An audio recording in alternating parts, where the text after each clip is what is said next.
There are places that exist between remembering and imagining. Places that the mind has always known without being told about them. Places that appear at the edge of sleep, in the soft country between waking and dreaming, where the rules of the ordinary world have begun to loosen, and what was impossible a moment ago is now simply there, present, warm, real in the particular way that things are real in that country, which is a different kind of real from the waking kind, but no less true. This is one of those places. You have been here before, not in the way that you have been to a city or a country or a room you remember, but in the way that certain pieces of music feel familiar the first time you hear them, in the way that certain landscapes, seen for the first time, produce the feeling of return, in the way that some places seem to have been waiting for you, to recognize you when you arrive, to receive you not as a visitor, but as someone who belongs here, who has always belonged here, who simply needed to remember the way. The way is through sleep, not through sleep as unconsciousness, through sleep as passage, as the particular movement the mind makes when it releases the day and moves towards somewhere older, somewhere quieter, somewhere that has no address in the ordinary world, but is nonetheless precise, is nonetheless specific, is nonetheless a place with its own light and its own sound, and its own smell of sea and stone and the particular sweetness of flowers that grow only in the warm air of an island that exists at the edge of memory. Let the breath deepen. Let the body grow heavy and warm in the way that bodies grow heavy and warm when they are ready to cross. The city is there. It has always been there. It is waiting in the way that places wait when they know you are coming, not with urgency, not with impatience, but with the quiet assurance of somewhere that has been waiting long enough, that waiting has become simply its condition, its nature, the thing it does as naturally as the ocean breathes. The ocean is already audible. Listen, there it is. The island arrives the way all islands arrive when approached from the sea. As a suggestion, first a darkening of the horizon, a slight interruption in the flat line where the water meets the sky, something that might be cloud and then is not cloud, that resolves slowly out of the distance into something with altitude, with mass, with a particular quality of land that has been at sea for a long time and has become entirely itself in its isolation.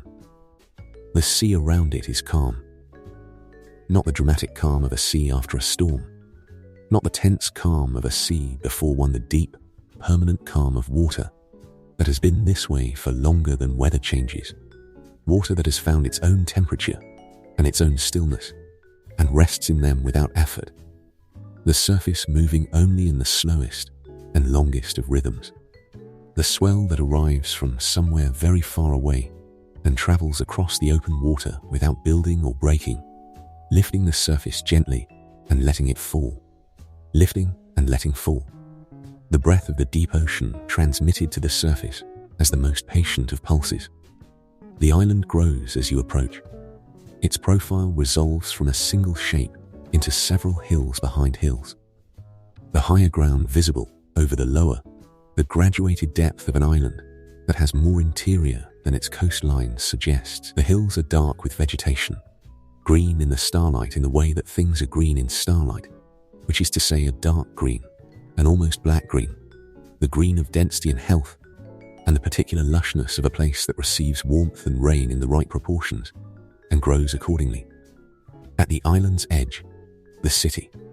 It does not announce itself loudly. It does not need to. The light from it warm, amber, the light of many small fires and many oil lamps, and the particular soft glow of a city that uses light the way it uses everything, with a generosity that does not seek to impress, but simply to provide the light reaches across the water toward you, before the buildings are distinct, before the streets are visible, before anything specific can be seen. The light says, "Here, come here," and you come. The harbour receives you.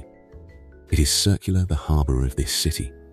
built in a great arc of fitted stone that curves from headland to headland, enclosing a body of water that the sea feeds through a wide channel at the south, a channel deep enough for vessels of considerable draught. The stone of its edges worn smooth by the generations of ropes that have been thrown and caught and made fast here, by the hands that have gripped the quayside to pull themselves up, by the salt water that has been washing these stones since before any living person's memory begins. The harbour is quiet at this hour. The boats that work during the day are tied at their moorings, a variety of them, different sizes and different designs. The maritime vocabulary of an island that trades with many places and has absorbed from those places the knowledge of how different seas require different hulls. They rest at their moorings in the harbour's sheltered water with the easy motion of things entirely comfortable in their element, the lift and settle, the slow swing of the bow as the mooring line holds and releases, holds and releases. The harbour wall is warm. You put your hand on it as you step up from the water's edge, and the stone receives the hand with the warmth of a day that was very warm and very long, and is still present in the stone's body. Even at this depth of the night, the stone is not rough. It has been worked, shaped, laid with care, its surface smoother than natural stone, but retaining the quality of stone, the irreducible stoneness of something that was once part of a mountain and is now part of a harbour wall and will eventually be part of something else. The stone going where stone goes, which is everywhere and always. The harbour smells of the sea and of rope and of the particular combination of salt and pitch and wood that belongs to working harbours. That is the smell of the connection between the island and everywhere else. The smell of arrivals and departures, of things brought and things taken, of the exchange that is the harbour's whole reason. You walk along the harbour wall. The city is above the harbour. The ground rises from the waterfront through a series of terraces. The buildings of the lower districts closer to the water, more commercial, more practical, and the buildings of the upper districts further from the sea and more elevated. The city's arrangement following the island's own topography, working with the rise of the land rather than levelling it. From the harbour wall, looking up, the city's lights are stacked: the lower district's lamps and the middle district's lamps and the upper district's lamps, each level contributing its warm light to the composite glow that was visible from the sea, the whole city luminous in the dark above the harbour's edge. You find the path up. The path from the harbour rises through the lower district in a series of long, gradual switchbacks. Not steep, the path is designed for use by people carrying things, moving goods between the harbour and the city, and goods are heavy and the people who carry them are practical, and practical people who carry heavy things uphill prefer a longer path that does not demand much grade to a shorter path that does. The switchbacks add distance to the climb while removing its difficulty. The path trading length for ease in a calculation that has been made correctly. The lower district is the district of trade. Even at night, even in this stillness, the character of the district is readable in its buildings, the wide doorways, wider than residential doorways need to be, designed to admit the carrying of large things. The ground floors open and functional. The upper floors more domestic, the places where the merchants and the traders and the craftspeople who serve them live above the places where they work. The smell here is layered salt from the harbour, still present, but above it the smell of stored goods, of cloth and oil and dried food, and the particular mix of commodities that trade concentrates in one district of every port city. A lamp burns at the corner where the path turns. It is mounted on the wall at the turn in a simple bracket, a clay lamp, its flame very still in the sheltered angle between the two building faces. The lamp is not large. It illuminates the corner and a short length of the path in both directions, and nothing beyond a modest and practical light. The light of a city that places its lamps where people need them and does not require the lamps to be more than they are. You pass the lamp, and the path turns upward again. The sound of the sea diminishes with each switchback, not disappearing, because the sea's sound never fully disappears on an island where the water is never more than a certain distance away in any direction, but receding, becoming more background, less foreground, moving from the immediate to the ambient. The sound of the city increases correspondingly, or rather the sound of the city's night, which is not much sound, which is the sound of a city that has mostly gone to sleep. The occasional voice from an upper window, the sound of water in a fountain somewhere in the middle district, the distant percussion of something metal against something stone. One measured impact, and then silence, and then another. The path brings you to a gate. Not a city gate, an internal gate, marking the transition between the lower district and the middle one. The threshold between the commercial and the residential. A simple arch of stone with no door. Simply the arch as a marker, as a way of saying, here, one thing becomes another. You pass through the arch. The middle district is quieter than the lower. The streets here are narrower and less purposeful. They meander slightly, following the contours of the hill rather than cutting across them. The residential streets of a city that grew more organically in this part of its fabric, where the grid of the planned districts softened into the more irregular pattern of streets that found their way between the houses as the houses were built. The houses here are low and white, or pale. In the night it is difficult to distinguish white from the palest shades of cream and grey and the very lightest stone colours. But the buildings of the middle district have a paleness to them, a reflectivity, their surfaces catching and returning the starlight and the lamplight in a way that makes the streets between them brighter than the lamps alone would account for. The buildings themselves participating in the illumination of the space between them. The walls of the houses are smooth, plastered and smoothed and painted in the pale colour that is characteristic of this district. The surface maintained against the salt air and the rain that the island receives, repainted when it weathers. The maintenance of the surface, an ongoing act of care that is visible in the evenness of the plaster, the absence of cracks and chips, and the kind of surface deterioration that happens when maintenance stops. Flowers grow along the base of the walls. Not cultivated flowers in beds, flowers that have seeded themselves in the cracks at the base of the plaster, in the small accumulations of soil that form where walls meet ground, in the places where the island's own botanical abundance expresses itself in whatever space is available. Small flowers, mostly, their colours not visible in this light, but their shapes distinct, their petals still open at this hour, because the night here is warm enough that the flowers do not close, that the warmth of the day persists into the dark sufficiently to keep them open, available to whatever insect moves through the night streets on its own business. The smell of the flowers is constant in this district, something sweet and faintly spiced, not the jasmine of India, not the dried herbs of the Celtic roundhouse, not the incense of the temple on the Mediterranean hilltop. Something specific to this place, to this island, to the particular combination of the island's soil and its warmth, and the varieties of flowering plant that have been growing here long enough to be entirely themselves, to have found the form they take when no other place's conditions are shaping them. You breathe it. You breathe it again. A fountain. In a small square where 3 streets meet. A fountain, not an elaborate one. Not the carved stone of the palace courtyard or the worked lip of the great bath, but a simple stone basin into which water falls from a pipe in the wall above it. The pipe curved downward so that the water describes a thin arc before it meets the surface of the basin below. The arc of water catching what light is available and holding it briefly. A moving brightness, the light falling with the water and releasing when the water meets the basin's surface. The sound of the fountain in the quiet street is the most present sound of the middle district.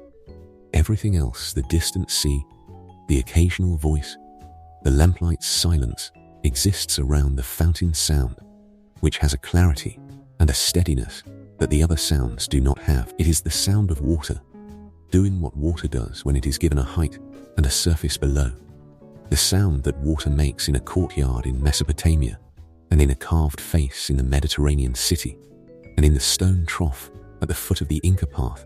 The same water, the same physics, the same sound, recognized across all the distances of the ancient world as the sound of something deliberate, something provided, something that did not have to be there, and is there because someone decided it should be. You sit on the edge of the basin. The stone is warm. The water in the basin is cool, the coolness of it rising from the surface in a gentleness that contrasts with the warm stone beneath you. The air immediately above the water a degree or two cooler than the air a hand's width higher. The fountain creating its own small climate in the square, its own microweather, the evaporation from its surface giving to the air around it a freshness that the rest of the city's warm night does not have. The water in the basin reflects the sky, as it always does, as still water always does. The square of sky visible above the square's rooflines, framed by the pale buildings on all sides, present in the basin's water as a square of reflected sky. The stars in it arranged in the same pattern as the stars above, but smaller, more contained, held in the stone basin as the Inca basin held the Andean stars, as the lotus pond held the Indian night sky. The sky distributed across the water of every civilization that ever looked into a basin and found the stars looking back. The stars look back. You look back at them. The path from the middle district to the upper district is steeper than the switchbacks below. Not dramatically steep, but enough that the legs feel it. Enough that the ascent is conscious. Enough that each step is a choice made and a small effort expended. The path is stone here, cut into the hill's face. The steps irregular, in a way that the lower path's switchbacks are not. The irregularity suggesting not poor planning, but the natural variation of a path that has been modified over time, that has had steps added where they were needed and stones replaced where they wore out. The path a palimpsest of many repairs over a long time. The upper district is the most elevated part of the city. From the top of this path, looking back, the lower districts fall away below you in a progression of pale rooftops and lamplit streets, and the harbour beyond them, and the harbour's water reflecting the city's light, and the sea beyond the harbour reflecting the stars. The whole of the city is visible from here, contained in the field of vision, the island's own size making this possible on a larger landmass. A city this size would be invisible from any single vantage point, would spread beyond the horizon, would require days to understand. On an island, the city and the island are proportioned to each other. The city at the human scale, the island at the scale that can be walked in a day. The view is not the view of enormity, it is the view of completeness. The city below, entire, the harbour and the sea. The hills rising behind the upper district with their dark vegetation. The sky above all of it, enormous in the way that sky above an island is always enormous. The water on all sides extending the horizon past where it would be on land. The sky given more room to be what it is. The stars given a fuller contact. You stand and look for a long time. The upper district is a garden. Not entirely, there are buildings here too, and streets, and the evidence of habitation in the lamps at the doorways and the sounds of sleeping houses. But the gardens are larger here, and more numerous, and more present in the character of the district, so that the experience of walking through it is as much an experience of the gardens as of the streets, the two interleaved, the built and the grown, in a conversation that gives the upper district a quality different from the city below. The gardens are walled, low walls, low enough to see over, low enough that the gardens are not hidden from the street, but simply bounded. The boundary a suggestion rather than a statement, keeping the garden soil from the street's stone without refusing the visual connection between them. The plants in the gardens are visible from the street as shapes and textures in the dark, the low mounds of herbs, the taller architecture of flowering shrubs, the occasional tree rising above the wall's height and spreading its branches over the street, providing a canopy that is not a forest canopy, but a domestic version of it, a shade that belongs to the city rather than the wilderness. The tree above you now is in flower. You cannot see the flowers clearly. They are pale against the dark branches, the individual blossoms catching the starlight as small bright points distributed through the canopy in a pattern too irregular to be planned. The arrangement that the tree itself has chosen, each blossom where its stem placed it, the whole canopy a conversation between the tree's structure and the light it has reached toward over the years of its growing. The smell of the flowers from the tree is extraordinary, stronger than the street flowers below, stronger than anything encountered in the lower districts. The concentrated sweetness of a tree in full flower in warm night air, the scent given freely to the street, to the night, to whatever passes beneath the canopy and is willing to receive it. You are willing. You stand beneath the tree and breathe the smell of its flowers, and the warm air of the island night carries it to you continuously, without interruption, without diminishment, the tree giving and the air carrying and you receiving, and the whole exchange so simple and so complete that it requires nothing from you except to be there, simply to be there. The temple at the upper district's center is not large. Nothing in this city insists on its own enormity.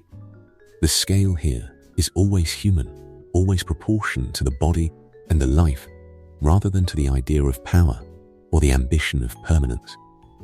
The temple is the right size for a temple that is used by people rather than performed for them. That exists as a place of quiet and return rather than as a monument to anything. Its columns are slender, not the massive columns of the Apadana, not the great columns of the Greek or Roman tradition. Slender columns, their diameter modest, their height sufficient to give the portico a feeling of height without overwhelming the space below. The columns doing their structural work with an elegance that does not announce itself. The interior is lit by 3 lamps, just 3, placed at the far end of the temple on a low stone ledge. Their flames very still in the sheltered interior air, their light reaching to the center of the space and softening before it reaches the walls. The floor of the temple is polished stone, not the mirror polish of the Persian palace, but a gentler finish, a smoothness that the feet register rather than the eye, the stone worn to this smoothness by the accumulated footsteps of long use. At the center of the temple, a bowl, a wide, shallow bowl of dark stone, set on a low pedestal, filled with water that is completely still. The 3 lamps are reflected in it, 3 small flames in the dark water, steady and warm, burning below the surface as faithfully as they burn above it. Around the reflected flames, the reflected ceiling of the temple, and in the ceiling's reflection, through the skylight above the pedestal, the sky. The bowl holds the sky and the flames together, the sky above and the flames beside, and the water between them, containing both, belonging to neither, the medium through which the above and the beside are brought into relation. You stand before the bowl. The silence in the temple is a different silence from the silence of the street, more deliberate, more cultivated, the silence of a space that has been used for silence over a long time, that has absorbed it into its walls and its floor and its air, that produces it now as naturally as the garden produces the smell of its flowers. You breathe it in. The silence, the lamp smell, the faint sweetness from the flowering tree outside, entering through the open doorway in the softest thread of scented air. Behind the temple, a garden that is larger than the others. It is not a private garden. It belongs to no house, no household, no individual. It is simply the garden behind the temple, maintained by whoever maintains the temple, kept in the way that things are kept when they are kept as a practice rather than as a task, when the keeping is its own purpose rather than a means to some other end. The garden is full of sound. Not the sound of people, the sound of the garden's own life. The insects that have been here since dusk, their chorus layered and continuous in the warm air. The occasional movement of something through the undergrowth. The sound of water from a narrow channel that runs along the garden's far wall, fed from the same source as the city's fountain, carrying the same water through the garden in a smaller and slower expression. The water channel is barely wider than both hands placed side by side. It runs along the base of the far wall in a cut stone channel, the water moving through it with a speed determined by the gentle gradient of the garden's ground, slowly, clearly, the water audible as a murmur rather than a sound. Something you hear only when the insect chorus pauses, only in the brief intervals between one frequency and the next. You follow the channel along the wall.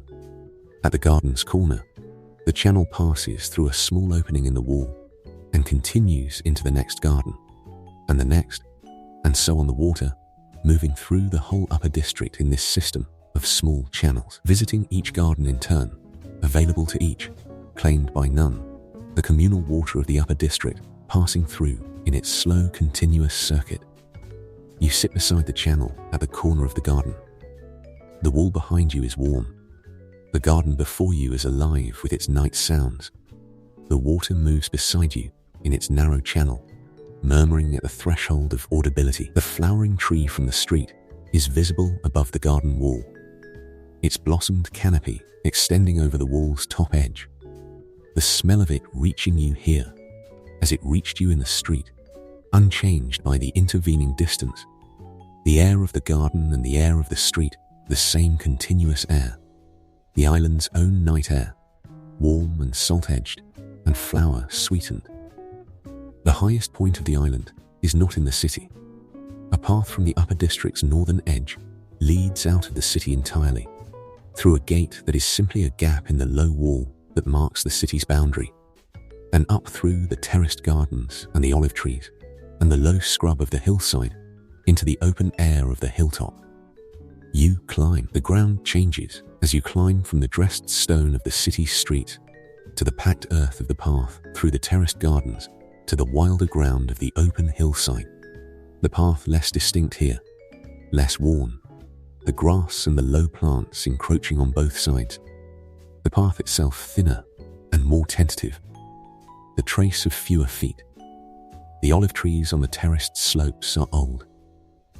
Their trunks are twisted in the way that olive trunks twist over long years, not the smooth upright growth of young trees, but the complex, taut, spiraling forms that develop when a tree has grown slowly in poor soil in strong wind over a very long time. Each tree a particular record of its particular life. The trunk a history of the wind's direction, and the drought years, and the good years, and the pruning done and not done, and the slow, patient accumulation of time.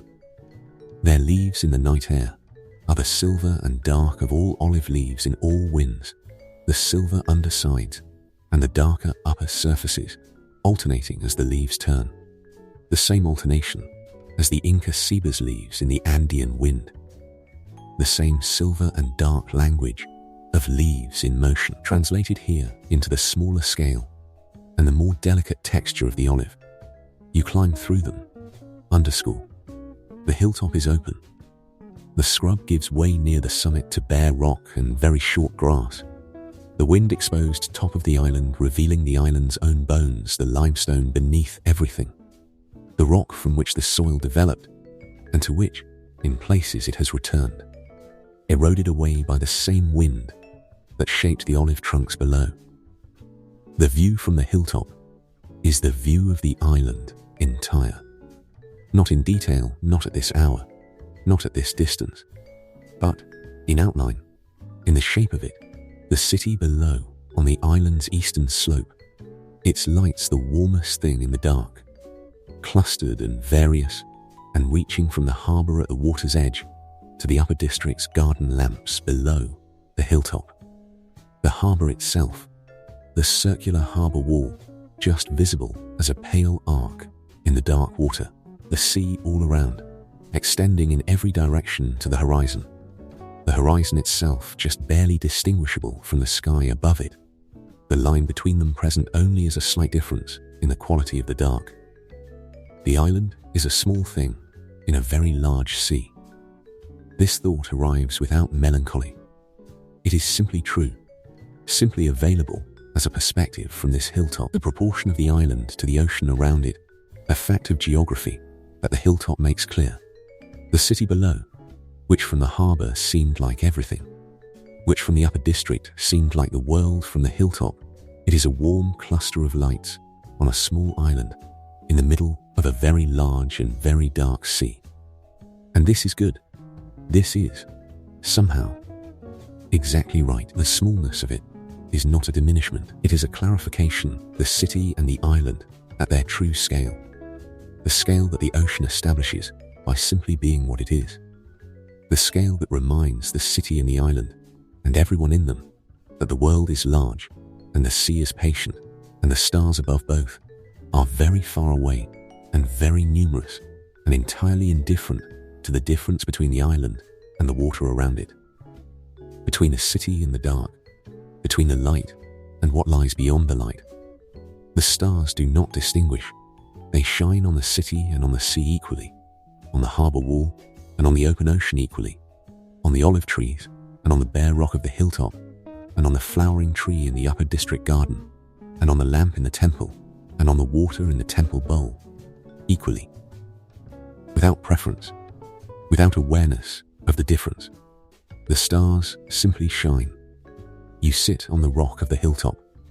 The rock is cooler than the city's stone, the exposed summit having released its daytime warmth more readily than the sheltered walls and streets below, the wind having taken the warmth as it arrived and carried it away, leaving the rock at the temperature of the sky, which is to say, the temperature of altitude and openness and the absence of shelter. The coolness is not uncomfortable. After the warmth of the harbour wall and the middle district streets and the garden's night heat and the temple's enclosed air, the coolness of the hilltop rock is a pleasure, a contrast, a clarity. You are awake to it in a way you are not awake to the warmth having been received without being noticed, the coolness noticed precisely because it is different. The wind on the hilltop is steady and salt-smelling. It comes from the south, from open ocean, and it carries the sea in it as all island winds carry the sea as a presence, as the water in suspension in the air, as the particular quality that makes island air different from mainland air. More alive, more mineral, more aware of the enormous water around it. You breathe it. The island is below you. The city is below you. The harbour is below you. The sea is around you and below you, and in the air you are breathing. The stars are above you in their full unmediated number, with nothing between you and them, no canopy, no roof, no canyon of buildings. Simply the open air of the island's highest point and the sky above it. The stars at their most present, their most numerous, their most various. This is the place the night has been leading you toward. Not the harbour, not the temple, not the fountain or the garden, or the channel of slow water. The hilltop, the open rock, the wind and the stars, and the island below, and the sea around, and the sky above, and the body sitting in the middle of all of it, receiving it, being part of it, being one more warm thing, on a cool rock, on a small island, in a large sea, under a very large sky. There is nothing to do with this. That is the gift of it. There is nothing to do, nothing to understand, nothing to achieve or conclude or carry away. The stars are there, the wind is there, the island is below, warm and lit and sleeping in its own right. The city doing what the city does in the night hours, resting, maintaining, keeping the lamps burning and the fountain flowing, and the water in the temple bowl still, and the flowering tree flowering above the upper district streets. All of that is happening below you, without you. You are not needed for any of it. The city does not require your attention in order to continue. The island does not require your presence in order to be the island. The sea does not require your witness in order to be the sea. And yet, here you are, here at the top of the dreaming island, sitting on the cool rock in the island wind, breathing the salt and the star-cold air, part of the night the way the rock is part of the night, the way the olive trees are part of the night, the way the warm city below is part of the night, simply here, simply present, simply being what you are, in the place where you are. This is enough. This has always been enough. Let the body begin its descent. Not from the hilltop, you do not need to move. Let the body begin its internal descent. The movement that happens not in the legs and the feet, but in the breath and the weight of the body against the rock, and the slow loosening of the attention that has been wide open on the hilltop, receiving everything, and can now begin to narrow, to soften, to release some of what it has been holding. Let the stars be there without watching. Let the wind come from the south without turning toward it. Let the sea be around the island without attending to it. Let the city be below, warm and sleeping, without needing to see it. Let all of it be there, which it is, which it will continue to be, which it does not require your attention in order to remain. The island holds everything on it. The sea holds the island. The sky holds the sea. And somewhere in the space between holding and being held, between the island and the sky, between the warm city below and the cool stars above, you are resting, in the place between remembering and imagining, in the place the mind has always known without being told, in the dreaming city on the dreaming island, in the dreaming sea. Let the breath go slow, slower than it has been all night. The breath of the hilltop, which was wider and deeper, can now become something quieter, something more interior. The breath that belongs to the territory of sleep, rather than to the territory of waking. The salt air, the cool rock, the island below, with its warm lights, and its sleeping people, and its flowering tree, and its fountain, and its temple bowl, holding the three flames, and the sky in the same still water. The sea around the island, patient, enormous, indifferent, sustaining. The stars above the sea, burning as they have always burned, as they burned before the island was here, and as they will burn long after the island has returned to the sea from which it rose. The stars do not know about the city. The city does not know about the stars, and you are between them, on the hilltop, on the cool rock, in the salt wind, in the dreaming night of the dreaming island, dissolving slowly, not disappearing, not ending, but dissolving in the way that the boundary between the water and the sky dissolves at the horizon, in the way that the edge between sleeping and waking dissolves when you are at the threshold, in the way that this moment is dissolving into the next moment, which is the moment of sleep. The island is there. The city is warm below. The sea is patient around. The stars are patient above. And you are going now, quietly, into the country that lies beyond the hilltop, not away from the island, but deeper into it, into the dream, within the dream, into the rest that waits inside the place between remembering and imagining, where the island has always been, and where you have always known how to find it. The wind, the salt, the stars, the warm lights of the city far below, the sea, breathing, you breathing, both breathing, the same breath. Sleep now, in the dreaming city, on the dreaming island, in the patient sea, under the patient star. The island is holding you. It has always been holding you. Sleep